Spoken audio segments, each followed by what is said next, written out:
welcome to Seeking Rents, the podcast. I'm your host, Jason Garcia. I am the publisher of Seeking Rents. That's a newsletter in Florida where we explore the ways big businesses and other special interests influence public policy in this state.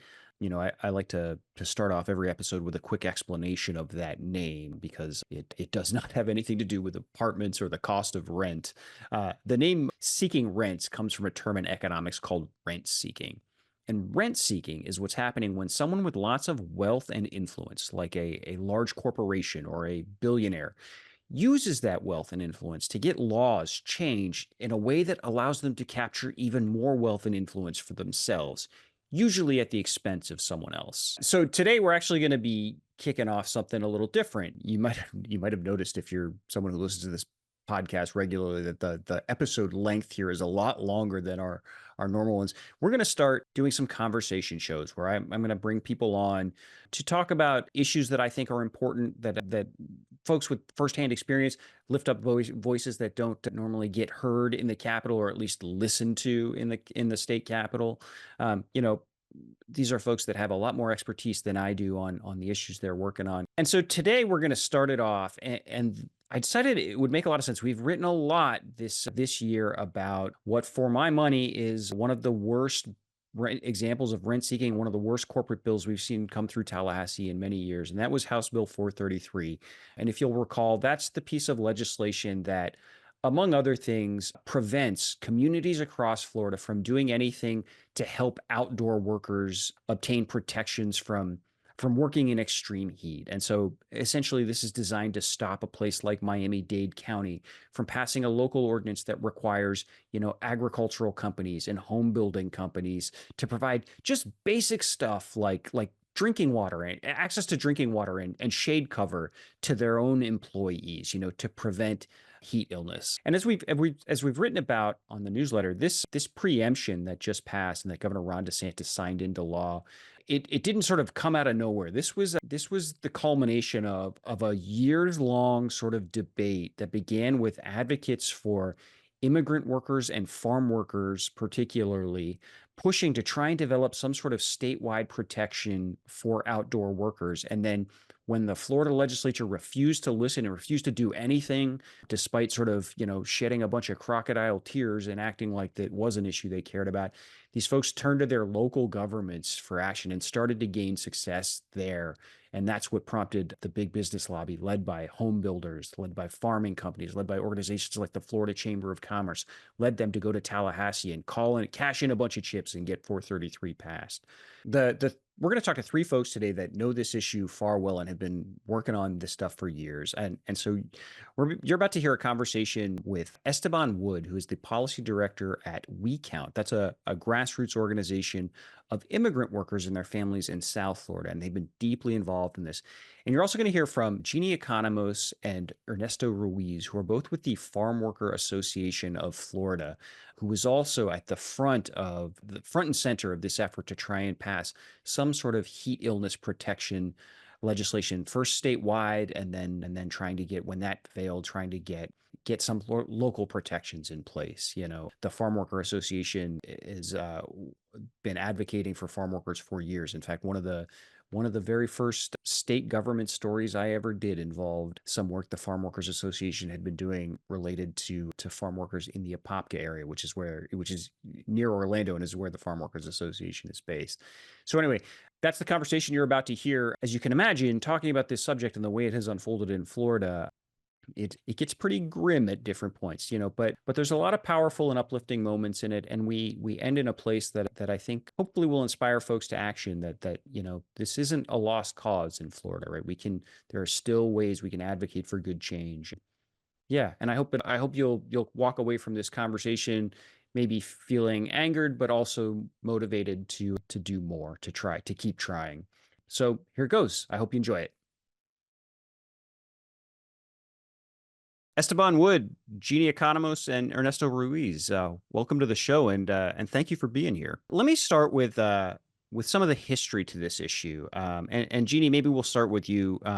Could you tell us a little bit, and with all these questions, by the way, anybody feel free to weigh in, but tell us a little bit about how heat stress got onto sort of the Farm Workers Association's radar, how this became an organizing issue, what some of the backstory and history is there. So the Farmworker Association of Florida is a 40-year-old grassroots community-based farm worker-led organization. And I think one of the unique things about our organization is the really heavy emphasis that we put on health and safety of farm workers. And for about 30 or 40 years, we had a very heavy emphasis on pesticide exposure and farm workers. But about maybe 12 to 13 or 14 years ago, we developed a relationship with Emory University, doing community-based participatory research, which we feel is important to be able to get data, to be able to advocate for better protections for farm workers. And the first project included reproductive health of farm worker women related to pesticides, ergonomic stress, and heat. And out Wow. of that came the real interest in farm workers around heat. And also on the national stage, heat became a bigger issue, including the fact of chronic dehydration causing acute kidney injury and kidney disease in farm workers. So that's kind of how we got involved in the heat issue. And since then, our research with Emory University has continued and expanded. In fact, they're here right now today doing Wow. data collection around heat stress. So the research is only one part of what we feel is a really important campaign, because we don't do research unless it has direct connection and applications to helping farm workers and promoting farm worker health. So that's kind of how it got started. And we're using the research to advocate for better heat protections for farm workers. Yeah, and and Ernesto, maybe I throw this to you, but sort of tell me a bit about what some of that research shows, why this is important. What have you learned from doing some of this research? Sure, sure. So I guess from a physiological standpoint, it's pretty simple. We have a certain hour range within which our body temperature has to remain within. If you drop down, you'll suffer consequences. If you exceed that threshold, you'll suffer consequences, health consequences, potentially death. So on that end, the science of physiology is absolutely clear, and this is well known. It's not controversial. Related to that, we know that in order to maintain a healthy temperature range, we need to drink water, we need to be hydrated, because our primary cooling mechanism is evaporation of our sweat. We need to take behavioral steps such as taking breaks, getting into the shade, if possible, being exposed to fans or air conditioning. And so that's just kind of like in an abstract bubble, right? Now, when we think about the type of work that farm workers are doing, it is intensive from a physical standpoint. So they're expending a lot of calories, physical exertion that increases core body temperature, increases the need for them to take these behavioral steps for their physiological systems to begin to sweat. And when we start to look at it, not in an abstract bubble, but rather in this context, and then we add things such as the ways in which farm workers are compensated, which is mostly on a piece rate basis, meaning they're paid by production, not by the hour. They have a very strong disincentive to take breaks on the one hand. Right. Moreover, the fact is a pretty common occurrence where the employers do not provide them with clean, fresh, cool drinking water. They also do not provide them with breaks oftentimes, or as I mentioned, if the breaks are there, the workers are de-incentivized because they're paid pretty poorly. And therefore, they make a calculation, a deliberate calculation and a tragic one, to forego taking breaks on the one hand, but we also hear quite commonly that they forego drinking water because as they drink water and as they get hydrated, they're going to have to take a bathroom break. Right. Right. According to the worker protection standard, bathrooms should be no further than a quarter of a mile, but that's often not the case. So we hear of workers having to walk 20 minutes each way to the bathroom, and that's too much of a calculation for them, too much of a loss in their potential earnings. So they dehydrate themselves knowingly and suffer harsh consequences of it. Some really drastic, but all of them unnecessary. Right. One question I had about that too is like one of the not to jump too far ahead, but one of the things you would often hear from sort of business lobbyists in the context of these debates is that, employers are already incentivized to take care of their employees, and that, workers already have this sort of stuff. But you sort of alluded to that a lot of farm workers don't have access to like safe, clean drinking water. Do you have, were you able to, or have you been able to like quantify in any way? I don't know, like what percentage of farm workers in Florida don't have access to these kind of basic things? Or do you have any sort of insights into sort of how comprehensive the lack of access is? I couldn't give you any like quantitative numbers, but I do hear more often than not that the water that are given is either suspect or just tastes bad. Just last week, I was talking to two nursery workers here in Orange County, and they say they have to bring their own water because the water that is provided to them, when they drink it, they get stomach aches, they feel sick. Wow. And moreover, there's a general atmosphere in which workers are quite they feel intimidated about complaining about everything, because they will be told often in quite plain language, if you complain, you're getting fired. I'll call immigration on you. Go. Good luck. Go find work elsewhere. So there is this heavy intimidation in the environment, and a generally common hostile attitude. Not all the cases. There are some good employers. I want to be clear. There are some good contractors, but by and large, the system is one in which takes advantage of a vulnerable population. Right, that makes sense.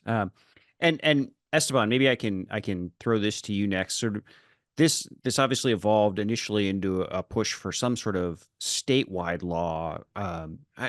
Maybe tell me a bit about sort of how this movement ended up turning to Tallahassee, and tell me about some of those early efforts to try and get some sort of statewide protection for farm workers.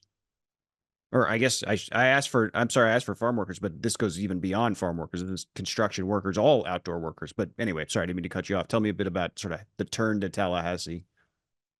Yeah, well, I think maybe we can take a step back and zoom out.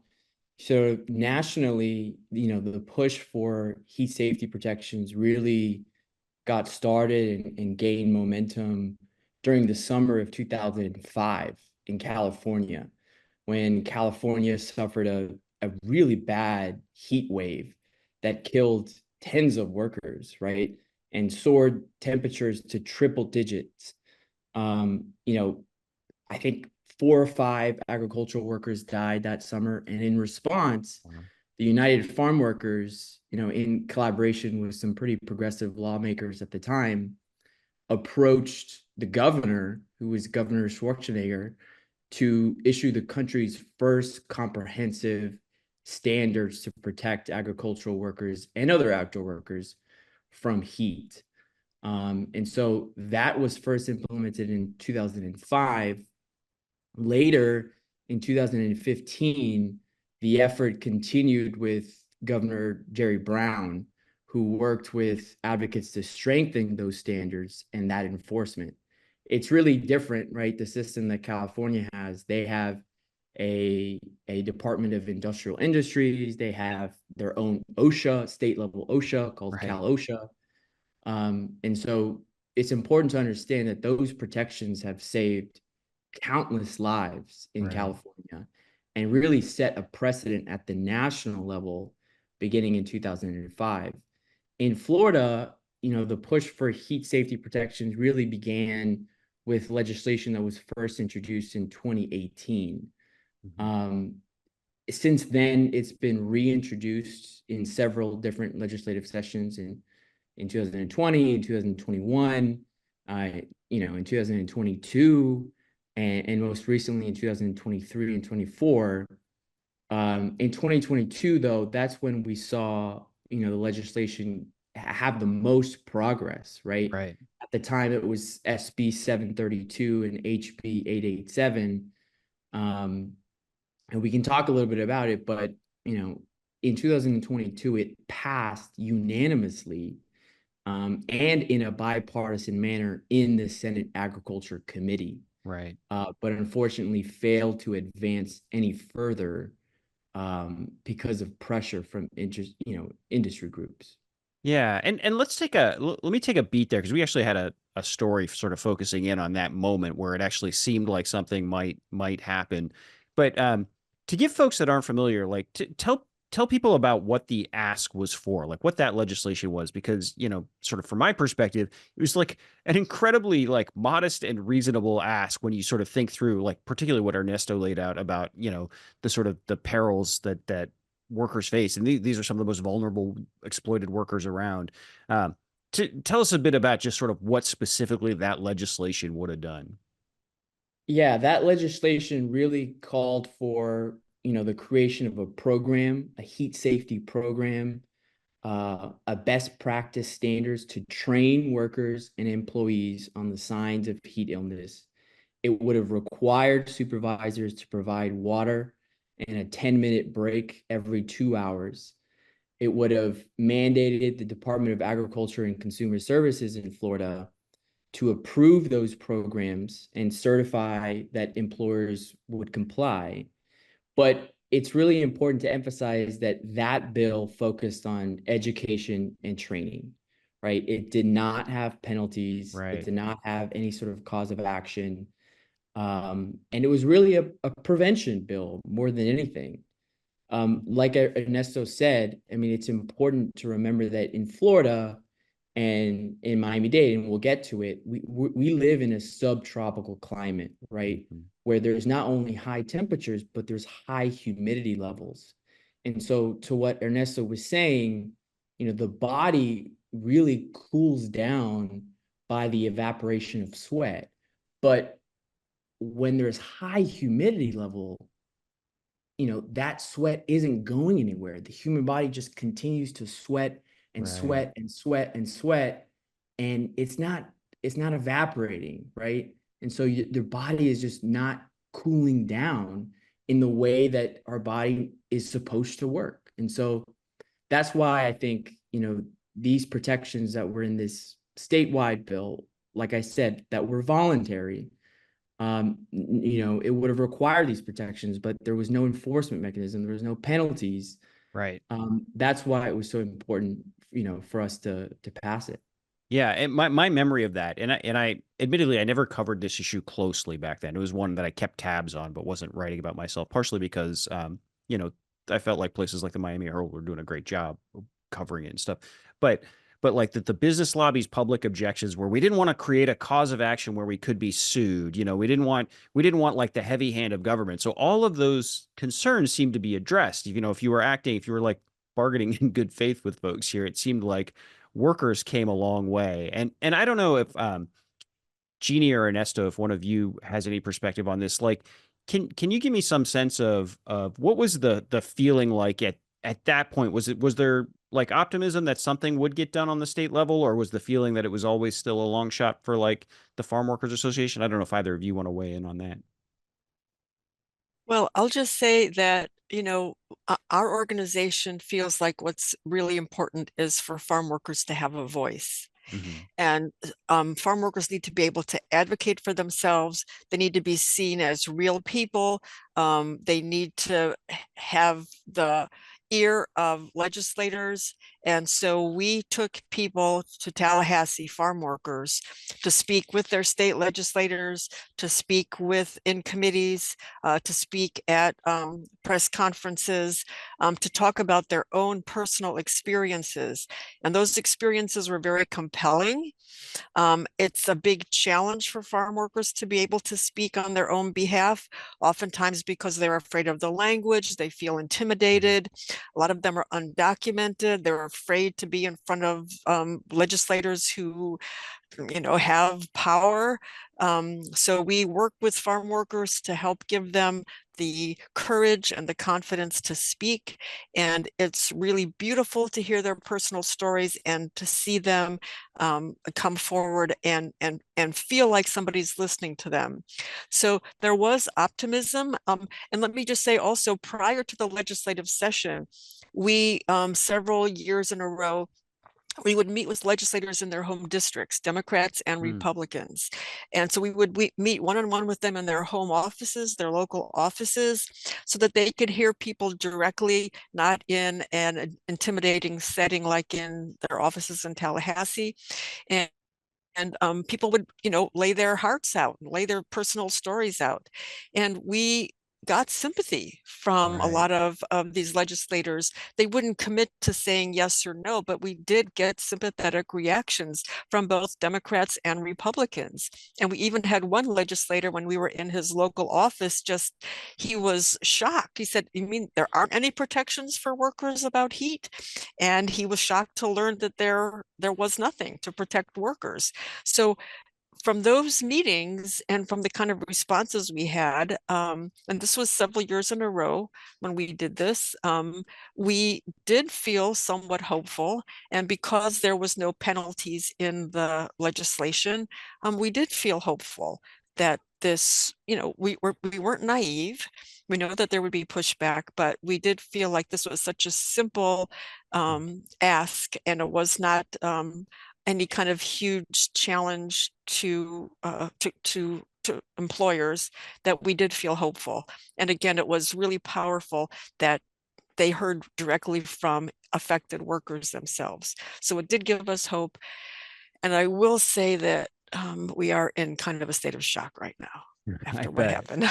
Yeah, and we'll get there. Let me just ask one more question related to the statewide attempt, because obviously we know it didn't pass. But one of the things that was always remarkable to me, particularly going back now and knowing what we know, what came to pass, was, there was exactly 0 people in public opposing this legislation, right? If you go back and watch that one hearing it ever got, it was just a parade of people testifying in favor. It was, Jeannie, to your point, it was powerful testimony from farm workers. I remember there was a woman, a widow whose husband who died after collapsing on a construction site in August. She gave this really powerful testimony. There was the owner of a large agribusiness testified in favor of this, said he already did it and he thought everybody should do it, right?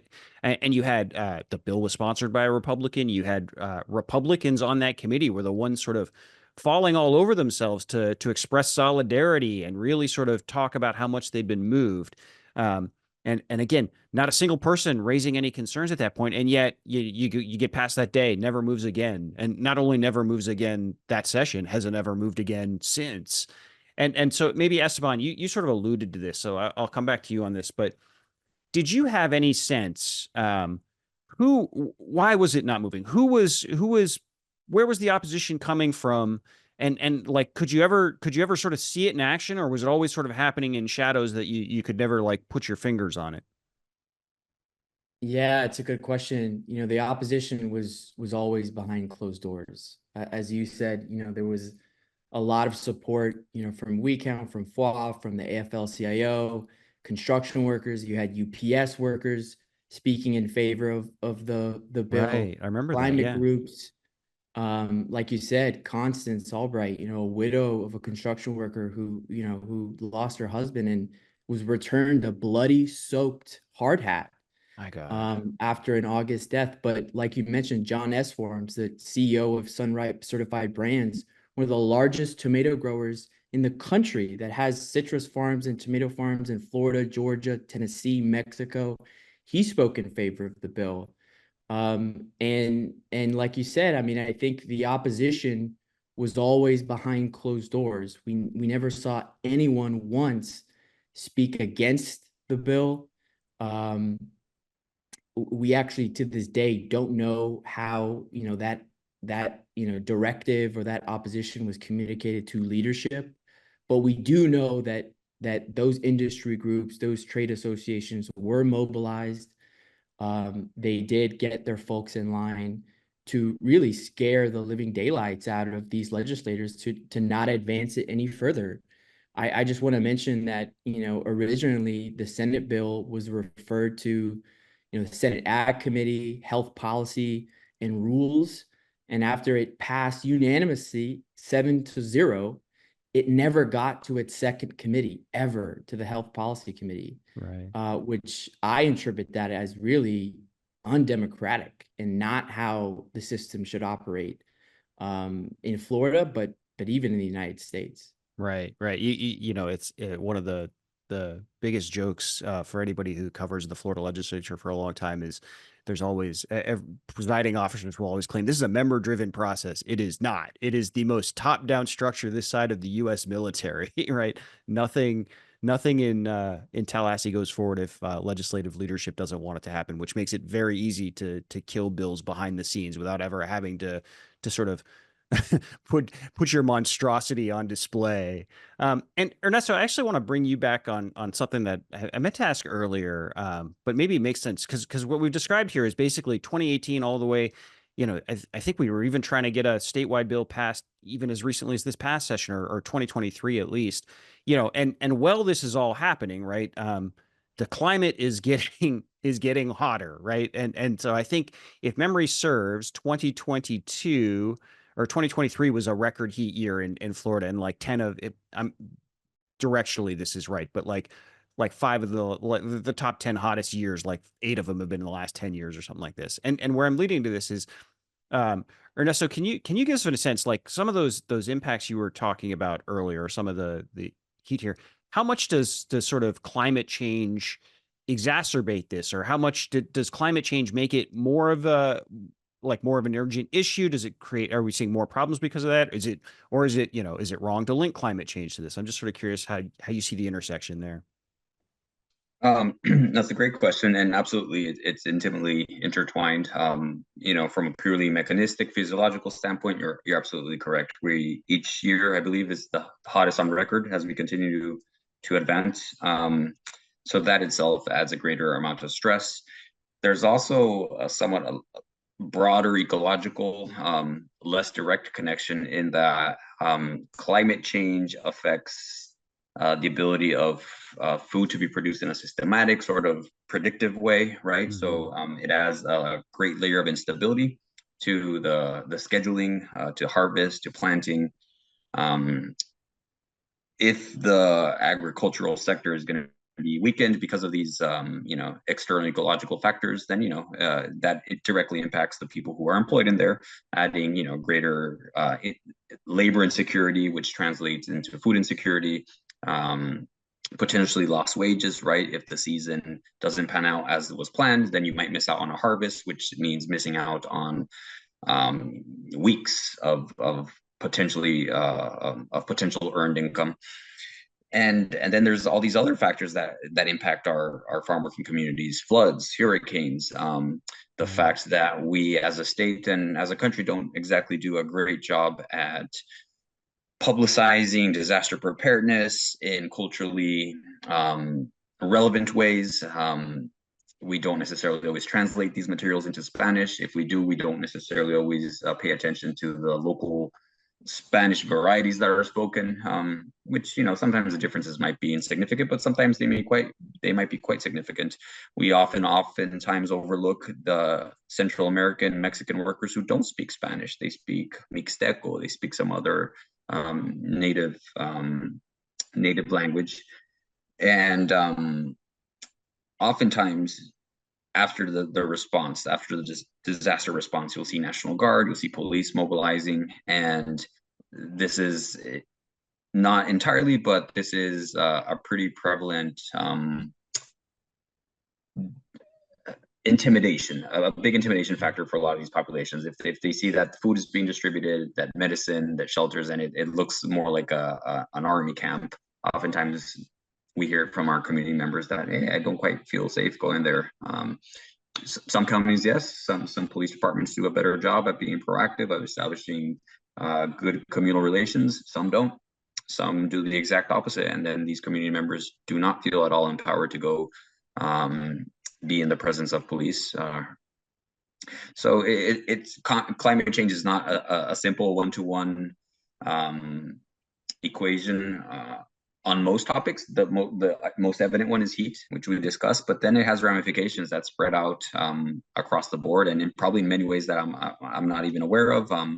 But it's a big deal for sure. It adds a greater layer of vulnerability to a situation which is already rife with vulnerability. If I can jump in a minute, in Central Florida, we have farm workers who have been in farm work for as many as 15, 20, 25, even 30 years. Unlike some other places where farm workers might be newer immigrants and might be true migrants, we have a population here that are seasonal, that are in the same place for year after year. And farm workers tell us all the time that yes, it's always been hot in Florida, but there's a different quality to the heat in the last few years, that there's a different kind of intensity that they've never felt before, that the sun feels different on their backs. They don't have the exact words for it, but I can't tell you how many farm workers have told us that there is a different quality, a different sensation to the heat. And there's one woman who actually was part of our staff for a while, who had been in farm work in the nursery industry in ornamental plants for something like 25 years. And she was a community leader with our organization, very involved. And she used to come to our offices sometimes after work. And we've known her for years, for decades. And one summer, about 4 years ago or so, she came in after work and I looked at her and I said, Maria, you look sick. What's going on? She scared me. I never saw her look like that before. She went home and a few weeks later she quit. And now she works in a laundry, a hospital laundry. But she said that she was on the verge of having serious heat illness and almost heat stroke. And one thing, let me just say this. A lot of times the news media is really interested in hearing about people that have died from heat stress or heat stroke. What people don't realize is the effect on people's quality of life. So, and this does not get reported, but Maria told us that, she would come home from work and she would be so hot and exhausted and drained from working all day on the heat that she didn't have the energy to cook dinner.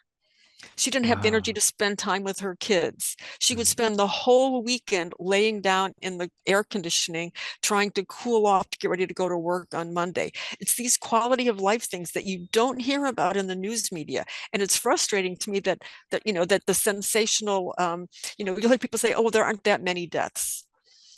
But it's not deaths that matter. Maria has a sunlight sensitivity now and sun sensitivity. She's afraid to go out in the sun because it hurts. She was hospitalized multiple times because of it. It wasn't heat stroke, but it was heat illness. And she still has effects from it. So there are all these other kinds of symptoms, long-term, short-term, but quality of life issues that happen that people aren't looking at. And I think we really need to pay attention to that because people deserve to have a good quality of life, not just have a focus on horrible deaths and other kinds of issues. Yeah, that's a really good point. Not to use a cliche, but I have the image in my mind of like the iceberg analogy that like every death below the surface of that, there's like, exponentially more impacts, that are not quite up to death, but are, horrible in their own ways. I think that's a really good point. Okay. So, you're at this point, we've gone through half a decade or more of attempting to try and get the legislature to step in and do, as we said, like the bare minimum to protect workers, just guarantee access to water and shade. That the legislature sort of makes it clear at that point that it's not going to do it. Esteban, can you tell us a bit about the move this move seemed to turn, my impression of it anyway, is that the focus turned from Tallahassee to trying to get something done on the local level, particularly in Miami-Dade County. Can you tell us first, is that the right way to think of how that evolved? And just tell us a bit about sort of that effort and how successful or not that was. Yeah, can I answer that previous question first? Please do. Yeah, please do. So it was about climate change, and I think one thing that should be noted is that not only is it like the intensity and frequency of extreme heat that is affecting outdoor workers, but in our area in South Florida, we have a large plant nursery industry, and I know FOF works with plant nursery workers as well. It's important to note that the peak period for that industry is the spring months between March and May, right? So traditionally, historically, plant nursery workers wouldn't have to toil in extreme summer temperatures, the temperatures that we see in July and in August. But now, because of climate change, not only are we seeing more intense extreme heat, but we're seeing it earlier on in the year. Now it coincides with the peak months for this industry, which is affecting tens of thousands of workers more than it did just 10, 15 years ago. And then to Jeannie's point, it's also important to remember that prolonged exposure to heat contributes not only to quality of life, but also to really serious organ failure that can really come up later on in life.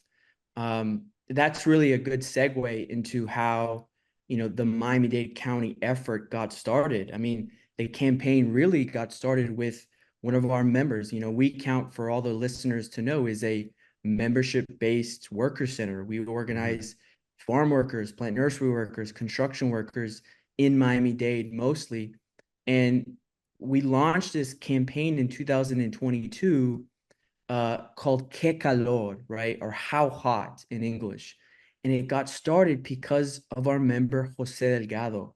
Jose Delgado is a 74-year-old farm worker from Homestead, from Mexico. He's been hospitalized twice in the last 6-7 years due to heat stroke caused by high temperatures while working outside. He was working on a sweet potato field when he collapsed on the job.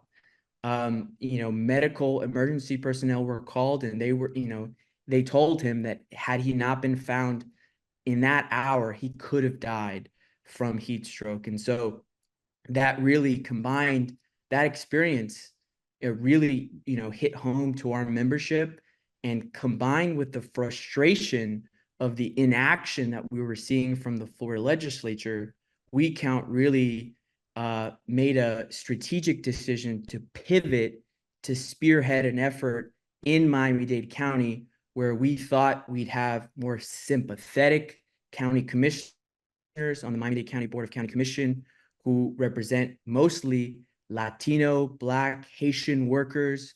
We had a sympathetic mayor in the newly elected Mayor Daniela Levine Cava. And so that's when we approached county commissioners with this idea to introduce a local ordinance that would offer many of the same protections that we were seeking at the state level, with more specificity around what sort of protections we were seeking. We wanted to see water breaks. We wanted to see adequate amounts of shade on work sites. We wanted to see, rest that was a paid rest break. We wanted to see language justice education that was offered in the languages that these workers speak. And then we also wanted to see one differentiation that is very key is a modest amount of penalties and enforcement. Right.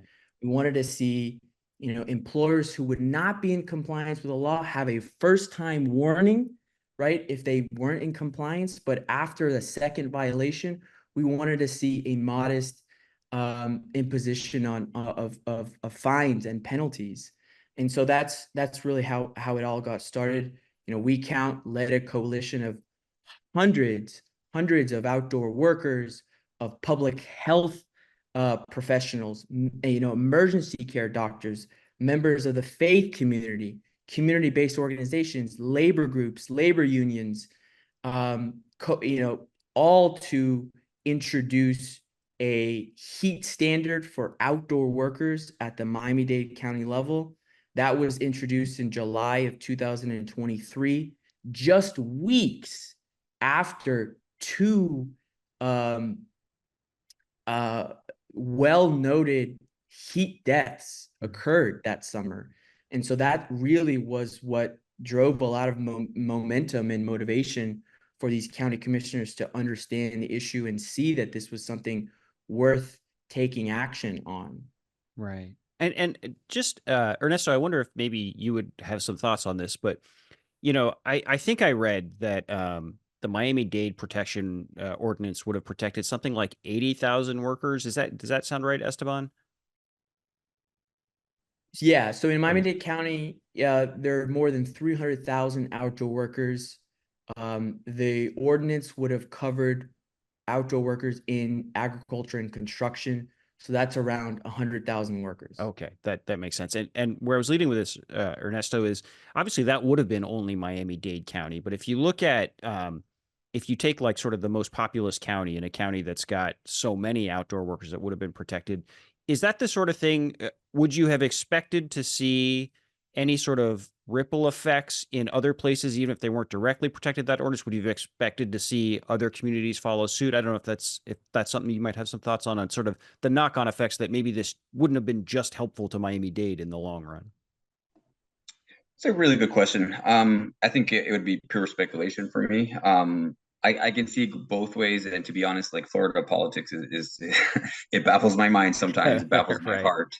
I could see it perhaps being used effectively, other community partners to legislate, saying, "Look, we're doing it here. We're protecting people," and then that sort of momentum.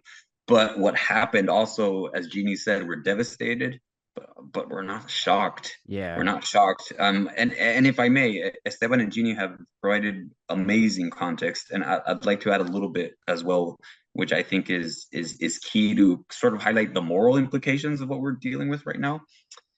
And that is in 2020, July 1st, 2020, the Zachary Martin Act came into effect in the state of Florida, with this same governor and this same legislature enacting heat-related protections for student athletes. Right. Student athletes, thank God, have these protections. They have to monitor them for heat stress. They have to have protocols in place with physical examinations by a trained physician before the athletes can participate. They have to have cooling stations on site, cold water. They have to have ice water ready. They need to be monitoring these athletes. I started my contribution to this discussion by noting that this is simple. It's not rocket science. It's as simple as you can get when you're dealing with human physiology and human health. And what breaks my heart and what infuriates me about this topic is that this legislature and this government understand this. Ron DeSantis understands this because he signed the Zachary Martin Act. Right. He knows how pernicious, how dangerous heat stress can be, and he knows how simple and easy it is to prevent it and to remediate it. He just doesn't care about working class people. If somebody can give me another interpretation that is more generous about why the Zachary Martin Act passed and why we're not passing protections from outdoor workers, I would love to hear that. I cannot conclude any other way other than to say that the legislature and the governor simply does not care about the sanctity of life of our working class people in the state of Florida. Yeah. I think that, oh, go ahead, please. I just want to say that it's really counterintuitive, because it's common sense that if you are a healthy worker, if you're hydrated, if you're feeling good, you're absolutely able to produce more. You're able to work better. You're less prone to accidents. So it's really in industries or the employer's best interest to have employees who are protected, who are safe, who are feeling good, who are up to their best working ability. So why would you resist simple things that don't cost a lot, that really help your workers to produce better? Another consequence of people being exposed, having heat illness or heat exposure, is accidents. And that doesn't get counted oftentimes. There are so many. I had a worker tell me one time that he was up in a tree in South Florida where they grow tropical fruit, and he was harvesting fruit, and he was surrounded by the leaves of the trees. And there was no air circulation there. It was super hot. He was sweating on a ladder up in a tree with no air circulation, harvesting fruit, and he couldn't breathe. Wow.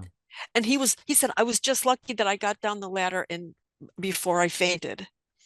And so how many accidents happen, and accidents that could be much worse than that you could be working on machinery that could cause accidents that affect more than one person. And it's just incomprehensible to me that industry does not see that in the long run, it's in their best interest to have healthy workers who are doing a good job and not causing accidents and being able to produce better.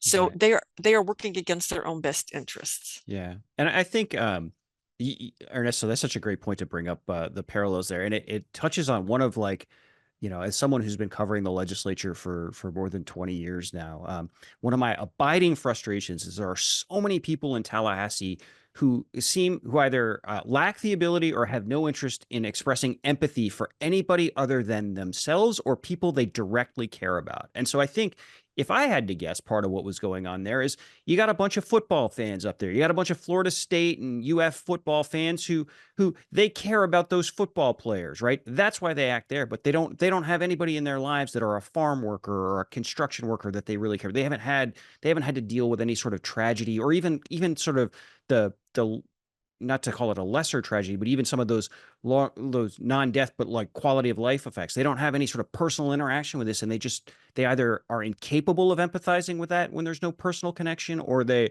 unwilling to. It reminds me so much of, not to get too far off topic, but property insurance, right? The best legislators, and particularly when you're talking about Republican legislators, the best legislators on property insurance are the ones whose communities have been devastated by a hurricane and who have seen their constituents get screwed over by insurance companies. Suddenly they become really good on insurance because they're hearing about it. Suddenly they start to have empathy for people because it's in their face all this time, right? And it shouldn't require that to have empathy with other people and to take an interest in sort of other people's, other people's situation and protecting and helping your fellow citizens, right? Sorry, that's my soapbox there. Make one more comment. Please, please do. We're rolling. Okay. I think it's really important to understand that in Florida, we have all kinds of growers in agriculture. We have some growers that are really big corporations that hire hundreds of workers. And then we have some nurseries or small farms that might have 4 or 5 workers. And if you have 4 or 5 workers, you're not covered under OSHA. Right. Okay. And the OSHA protections don't protect you. And that also makes it unfair because a lot of times the larger growers have money. They can hire a person to do heat trainings or whatever on their staff. The small growers don't have money to do that. Okay. And so to have regulations across the board or a standard across the board would make it give it an even playing field for all of them. And it's really important to understand that, because a lot of the big growers are the ones that said, well, they said, I think somewhat disingenuously, oh, we protect our workers. Well, if you talk to the workers, they tell you otherwise. Right. But I do think it's important to understand that dynamic, that we have a wide range of employers that includes in other industries as well. Yeah. So yeah, thank you. That makes sense. One of the most disingenuous talking points you hear in Tallahassee is we don't need this law. We already do it, which is pretty odd that you're lobbying against it then if you already do it and we don't need it, right? We've alluded to sort of where this ended up already. So Esteban, let me bring it back to you. As you were working on the Miami-Dade ordinance, when did it sort of become clear that this was going to go back to Tallahassee, that there was going to be an attempt to step in and stop Miami-Dade from acting on this issue? Was that something you were expecting from the beginning, or just tell me about sort of how that evolved? Yeah, so we kind of, unfortunately, some context is that it was introduced in July, and then the way that Miami-Dade County works is they have an August recess. So the whole month of August, they were off, which gave sort of the opposition a little bit more time to organize themselves and to make calls, right? Ultimately, it was scheduled, it passed committee, it went to the Community Health Committee in Miami-Dade County. It passed 4-1 with bipartisan support after hundreds of people spoke in favor. But really, the first time we got wind of this strong opposition from, well-funded industry groups in agriculture and construction mostly, was at that public hearing, right? Where essentially these industry groups made the argument that it was too onerous, that there was too much regulation, that this was not needed, as you say. And that's when we first got wind that, these folks have really, really, really high connections, right? In the weeks that followed that public hearing, an op-ed was published in the Miami Herald by billionaire CEO from related group, George Perez, who wrote an op-ed saying that this would be a existential crisis for the construction industry, giving water breaks to workers. Imagine. Right. Yeah. I'm sorry to jump in, but if providing water to your workers presents an existential crisis to your industry, man, you need to rethink your industry. Right. And the fact that it's a fallacy, right? It's a fallacy because this is done in 6 other states in the country, right? This is done in numerous different cities. This was implemented back in 2010 in the city of Austin, in the city of Dallas. They passed an ordinance at the city level requiring water breaks for their construction workers, right? And what happened in Austin, right? There was a huge development boom. Austin's population tripled, right? So there wasn't an existential crisis in the construction industry. It's a fallacy. And so that's really where we first got wind of the opposition that would grow. Now we know, the final vote was scheduled for November, and it ended up being deferred to March of 2024, to give us a little bit more time to negotiate with the sponsors and get some more support from the county commission. Now we know through public records that you, Jason, and others found that just 4 days after that final vote was scheduled in November was a draft version of the preemption legislation sent to the sponsor in the House, just 4 days after that final vote was scheduled. And so, unfortunately, we anticipated a preemption effort, but we didn't think that they'd be successful. Go back to the question about whether this would impact other workers in the state of Florida, whether there was ongoing efforts to implement heat safety protections in other counties.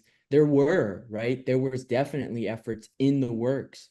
In Orange County, for example, we had a good group of coalition allies who were ready to introduce legislation in Orange County. In Broward County, actually, this was already on the agenda in March of 2024, where the Board of County Commissioners in Broward County were going to deliberate and debate on whether they wanted to implement heat safety protections there, right? They had to pull that item, unfortunately, because of the preemption. So we know that this could have been replicated and duplicated in other counties.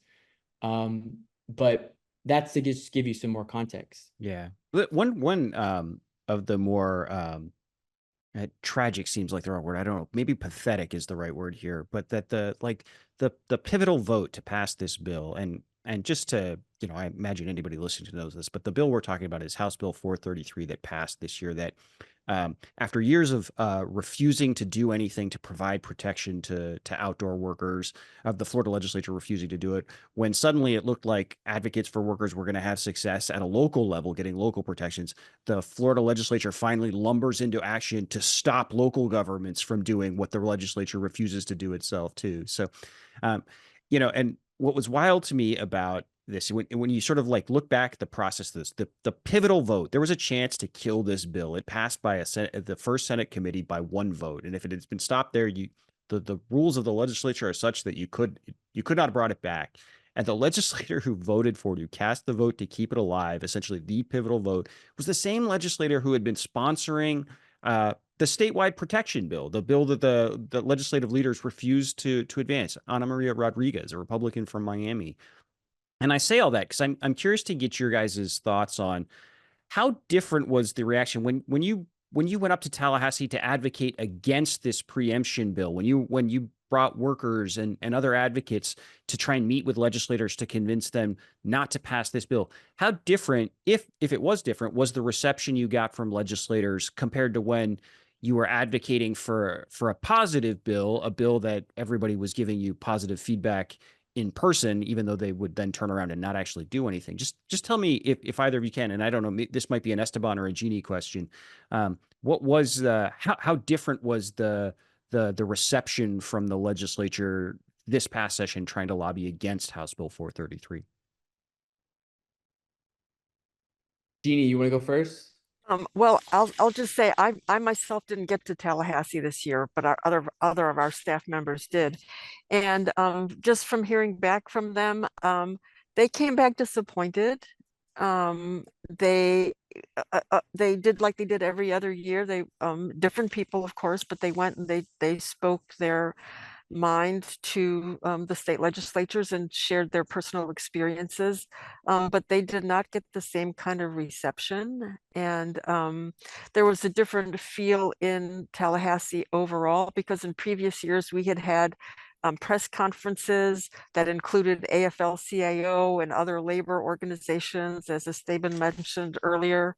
But there was not that same fervor for that. And then there was a pall that hung over everything because of the preemption bill that was had been introduced. So it was disturbing. But our staff, our workers, our community members just did like they always did and spoke from their hearts and told their personal stories. But they came back a little dejected, feeling that we really thought that this year would be the year it would go through, or something good would go through, and to have this come back, I cannot tell you what a low blow it was to everyone. We were all really disturbed and really shocked, and still are. And I will say, and probably, I'm sure you know this, but Florida has got national attention because of this. I mean, I think we have gotten probably 30 reporters that have called us since March when this bill was passed. And because it's all over national news and it's a national outrage. I'd say easily 100, Jeannie, if you can't keep up with them. Right. Yeah. Yeah. So, I mean, it's a shame that Florida is known for this horrible, I would call it an abomination. It's that bad. Yeah, I guess I would add and say, you know, the tactics and the strategies differ, right? It's obviously different to, you know, defend against bad bills versus trying to push for good bills, right? And so, you know, we obviously employ the use of defensive strategies and tactics. You know, one of the things that WeCount did was, you know, we targeted senators and representatives who served on those pivotal committees where, you know, the distribution was, you know, small, the differences between Republicans and Democrats, but there was a smaller margin, and that we could play a more pivotal role. WeCount actually had 2 direct actions in front of state senators' offices in Miami-Dade County in their home district to really increase the amount of pressure that they were experiencing, that they should have experienced in their home district, as opposed to doing it in Tallahassee itself, right? WeCount, you know, made tens of thousands of calls to Florida representatives and senators to get them to vote no on this preemption. And so it was different. It was, you know, like my colleagues are saying, incredibly sad and depressing to see that they just weren't hearing it. And that leads me to believe that some of them, at least, were influenced by political pressures, by well-funded industry groups that wanted to see a return on investment over years and years and years of financing their campaigns. And that's just, you know, a perfect example of how, you know, we really need campaign finance reform to be fully implemented in Florida. And if it doesn't happen, we're just going to continue to see this sort of influence be played out in Tallahassee. I will totally second that, because as I said before, when we met with legislators in their home offices, in their local offices, they seemed very sympathetic. And the only answer is that there was a huge amount of industry pressure on them, because as everyone has said so far, they know how hot it is. You can't help but know how hot it is. And so the only real answer to this is that the industry pressure has to stop. The influence of money on our state legislators, on our lawmakers, state, local, and national level, has to stop. Otherwise, we are all at risk.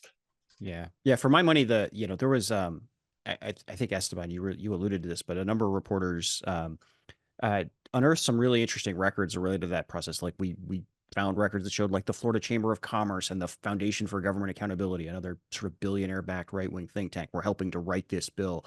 But for my money, the most damning record that came out of all the reporting around this bill was, if memory serves, it was a reporter at the Orlando Weekly, McKenna Schuler, who found it. It was this text, the last night of session. So it's like 9 o'clock at night, I think, on the last night of session. It still wasn't 100% clear if this bill would pass because it was so monstrous. You could actually see a situation where, even a guy like Ron DeSantis might tell him, like, I don't really want to be the guy that signs this law, so don't bother sending this to my desk. It still seemed like there was a chance it might not pass. And a lobbyist for Associated Builders and Contractors, was essentially the commercial construction industry, texts the chief of staff to the Speaker of the State House and just demands the bill pass. The text literally said heat must pass, or it might have said heat cannot fail. And the sense of entitlement that these lobbyists had, the sense of ownership they had over the legislature, that you exist to do what we want you to do, was just palpable in that. And it was so illustrative of who really drives the agenda up there. It is not individual legislators going up there with their own ideas. It's folks going up there and being given instructions by the folks that are funding these campaigns. I think that's absolutely right.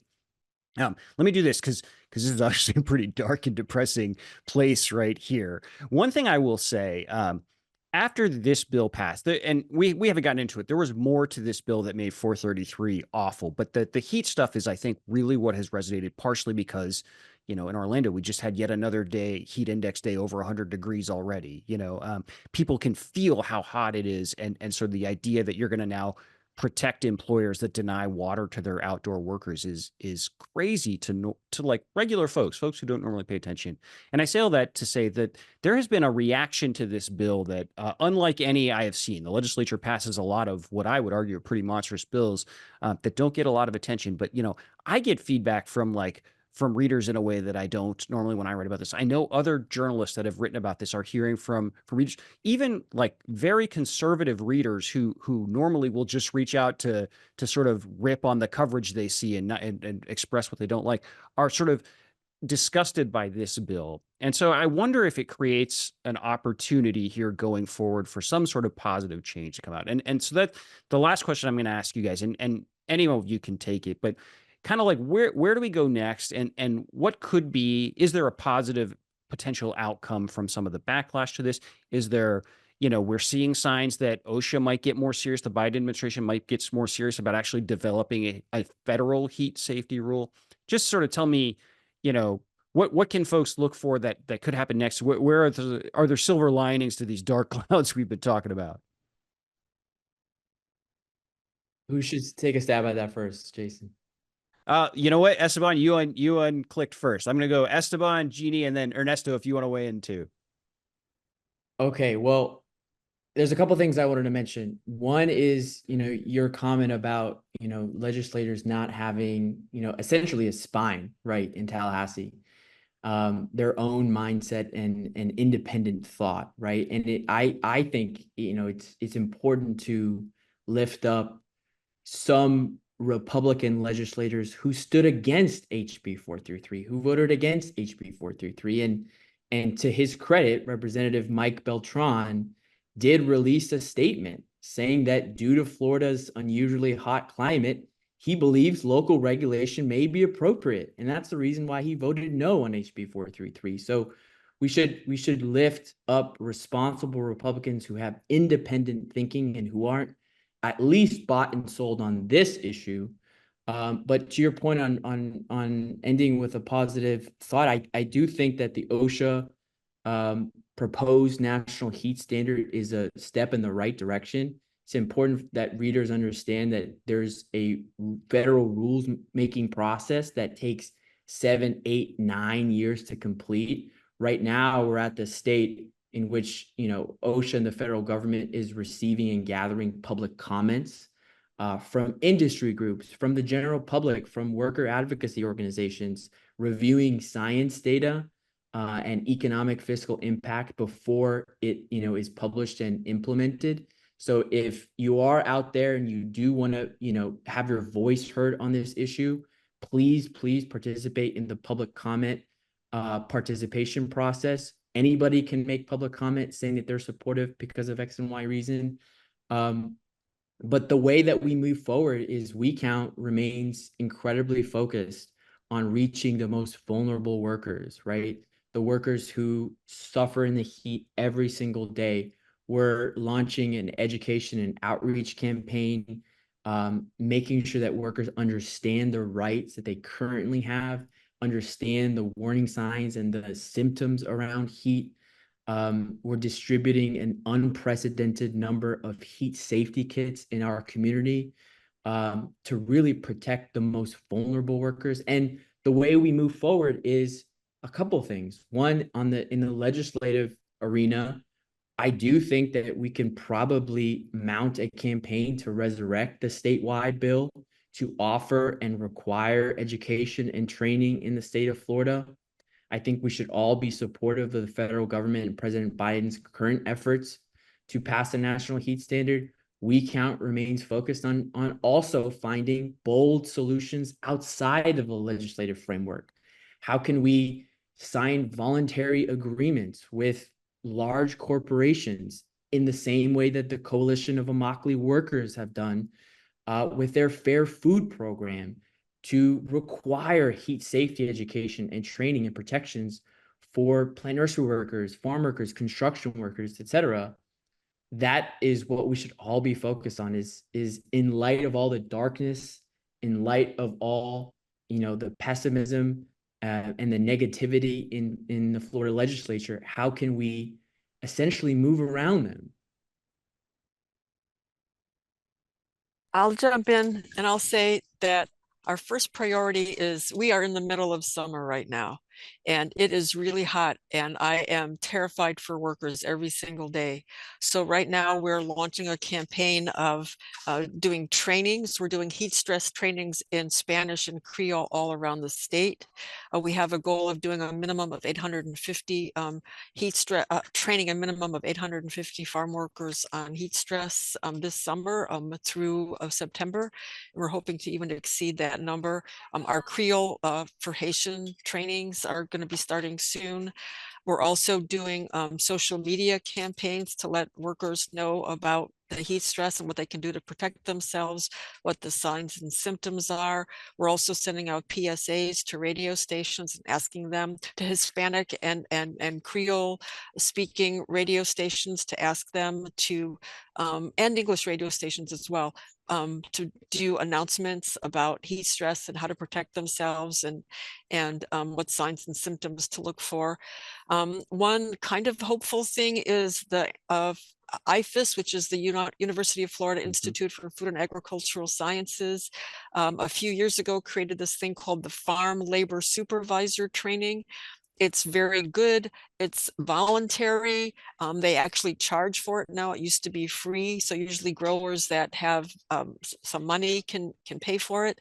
But they include a heat stress training that is excellent. And they're trying to get supervisors at some of the larger agricultural businesses to be trained in heat stress and recognize the importance of it. We have an excellent person in the Florida Department of Agriculture and Consumer Services, Ricardo Davalos. He's technically the pesticide person for FDACs, but he's doing incredible heat stress trainings also for supervisors. So that's really good. So legislatively, yes, and regulatory, yes, we want to work on that. But right now we're really focused on trying to protect workers this summer. We are going to be very involved in the OSHA efforts, and I agree with Esteban. Please, everybody, the comment period has not opened yet, but the more comments, the better. We have experience with this when we tried to get the worker protection standards around pesticides for farm workers improved. And we had collectively around the country, probably close to 300 to 500 farm workers send in comments, personal comments to EPA to get protections for pesticides. And we hope to generate that kind of support around the country again. So, because this is going to include construction workers, roofers, landscapers, imagine, street workers, road crews. There needs to be hundreds and hundreds and thousands of stories sent to OSHA, because the more personal comments, the better. health comments from health professionals are important. Science comments, scientific research is important, but personal stories are what push it over. So we need thousands of people to send in personal stories. They can contact us at the Farmworker Association of Florida. Once the public comment period opens, we can tell you how to submit public comments, but those personal stories are vitally important. And yes, we need to push this at the federal level, and then also try and do work on, as we can in states, and uplift the growers. There are some growers in the area that do have their own heat plants for their workers. We need to uplift that and make them models for other companies to follow. So thank you. And Ernesto, do you want to leave us with what's a reason for us to be optimistic here? The reason I find optimism is in the resilience of the community members that we work for. These are beautiful people who, for the most part, just want to earn a living, go home, be healthy with their families, and it does us all good. It does us all good to empathize. It's good for the heart. It's good for the soul. It's bad for the heart and to the soul to be victimizing people and villainizing people. And it's intellectually lazy. It's intellectually lazy, moreover. So let us all take a collective breath while we appreciate the produce that we are lucky to eat, the fruit that we eat, recognize where it comes from, and recognize the toil, the sweat, the blood, the deaths behind what we're harvesting. And just recognize these are just people like me and you, and like your cousins and like your grandma. And and even with all these hardships, our community members, by and large, are smiling, are grateful, are just trying to live their lives as best as they can. Farm workers feed the world. Si se puede, si se puede, si se puede. Perfect. Well, listen, first of all, thank you for everything you guys are doing, and your organizations are doing. I hope it really does matter, even in the times where it might not look like it does in Tallahassee. It still does have an impact, and it's really important stuff. And thanks for joining us on this. I really do appreciate it.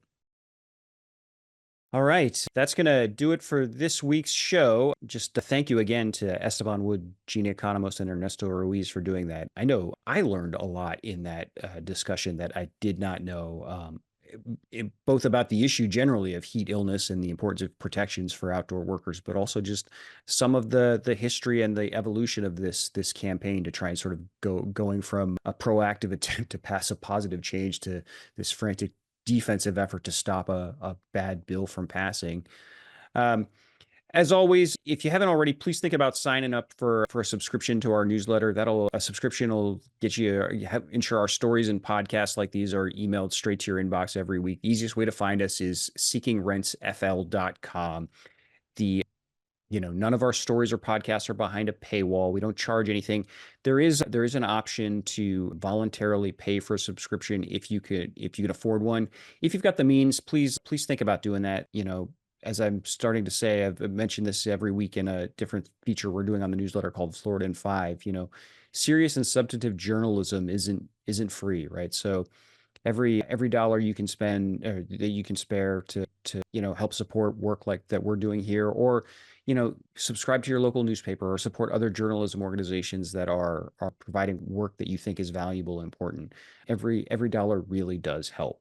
So as always, thanks again for listening, and we'll see you again soon.